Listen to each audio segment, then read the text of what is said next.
The two types of data sources. Every analyst must master explained. Learn how to use internal and external data to make better decisions.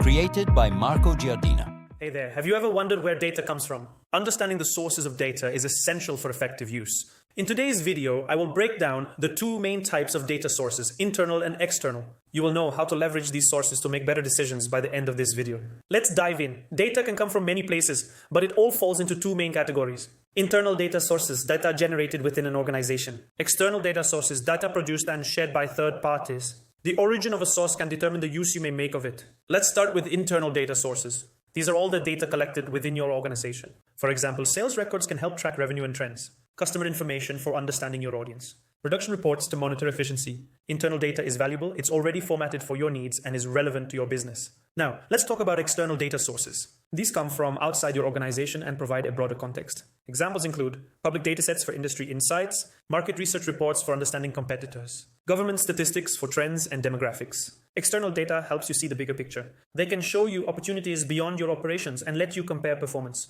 Here's the difference in a nutshell.